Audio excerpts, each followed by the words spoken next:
तथा भजनानंद की प्राप्ति में संलग्न रहने वाले सभी संतजन, विद्युत जन, कथा प्रांगण में उपस्थित भगवान की कथा से रसित भक्तों, गार्गी, मांडवी, श्रुत कीर्ति, सती अनुसुईया जैसी आदरणीय माताएं, पूजनीय बहनें एवं भारत के कर्णधार भावी जीवन के प्रिय बच्चों, बहुत ही सुंदर पावन समय आप लोग भगवान की पावन कथा से जुड़ रहे हो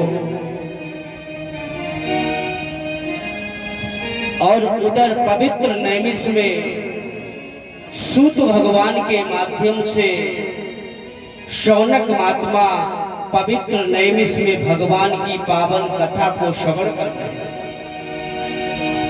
हरिद्वार में आनंद नामक घाट पर बाबा नारद, सनक सनंदन, सनत कुमार हरिद्वार में ये भगवान की कथा प्रारंभ हो चुकी है और आपके इस गृह ग्राम में बहादुरपुर में यही पावन कथा प्रारंभ है। पवित्र नैमिष में भगवान की पावन कथा प्रारंभ। सूत भगवान शौनक महात्माओं से भगवान की कथा श्रवण करने जा रहे हैं। तो जैसे कहा प्रभु, आप ऐसे पावन नैमिष में हमें भगवान की कथा सुना रहे हो।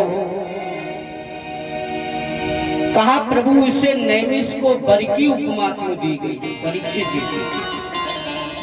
आज महात्माओं ने सूत जी से कहा प्रभु, आप ऐसे पावन क्षेत्र में भगवान की हमें कथा सुना रहे हो, इसे बर की उपमा क्यों दी गई है? जरा हमें बताएं महाराज, हमारी सुनने की इच्छा है। तीरथ को बर, और मानसकार ने भी लिखा है, तीरथ बर नैमिष विख्याता, तीरथ बर नैमिष विख्याता, तीरथ बर।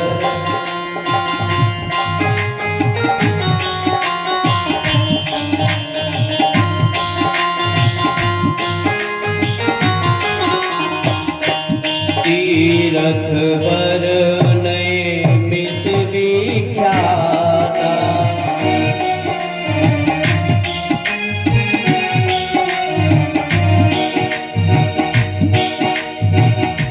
अति पुनीत साधक सिद्धिदाता,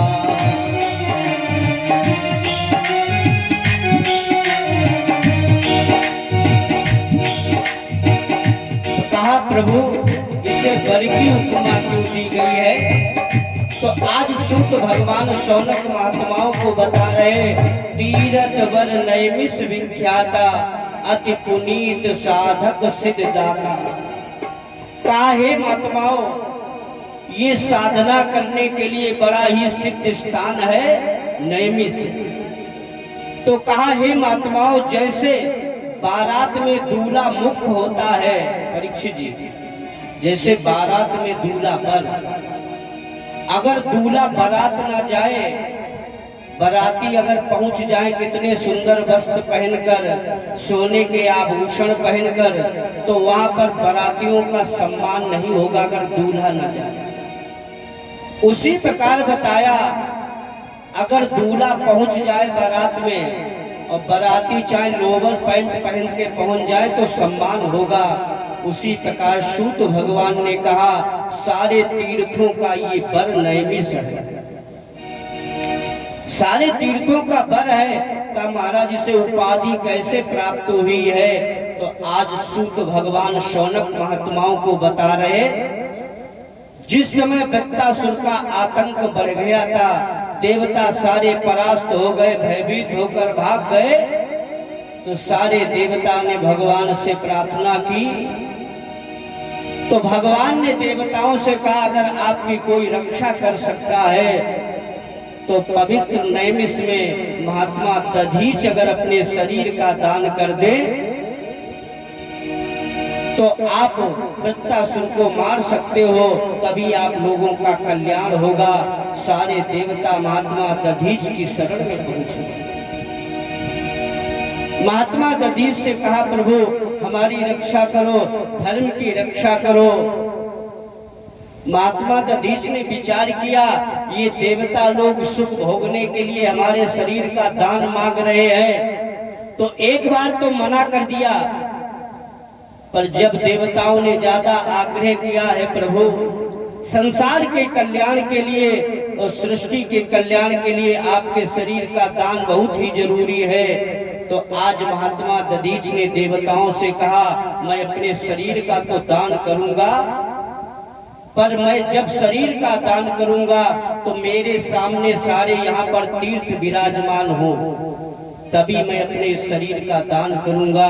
सारे देवताओं ने सभी तीर्थों को बुलाया और प्रयाग महाराज नहीं पहुंचे तो वहां पर पंच प्रयाग की स्थापना की गई।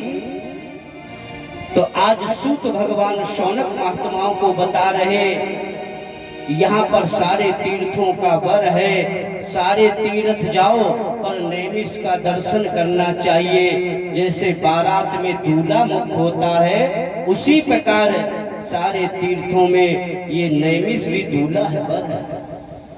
आज शौनक महात्माओं से कहा, आगे कथा में क्या सुनोगे? तो कहा, भगवान की पावन हमें कथा तृतीय दिवस में सुनाओ।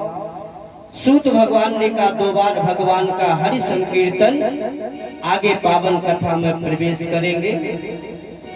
सिया राम हरे राजा राम हरे, जय जय प्रभु दीन दयाल हरे। सिया राम हरे, सिया राम हरे, जय जय प्रभु दीन दयाल हरे। सिया राम हरे राजा राम हरे, जय जय प्रभु दीन दयाल हरे।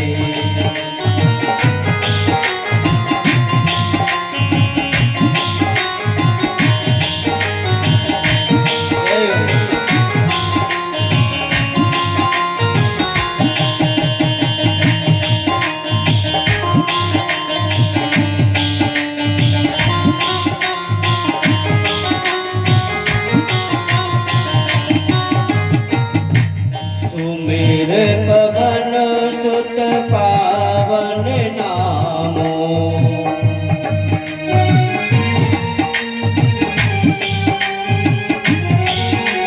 सुमिर पवन सुत पावन नामो, सुमिर पवन सुत पावन नामो, सुमिर पवन सुत पावन नामो, सुमिर पवन सुत पावन नामो।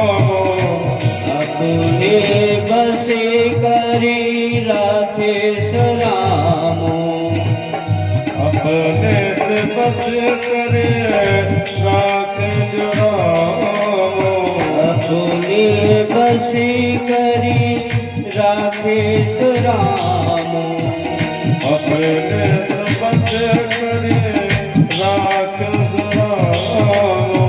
सिया राम हरे राजा राम हरे, जय जय प्रभु दीन दयाल हरे। सिया राम हरे, जय जय प्रभु दीन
सत्संगा धन घड़ी जब होए सत्संगा धन घड़ी जब होए सत्संगा सिय राम हरे राजा राम हरे जय जय प्रभु दीन दयाल हरे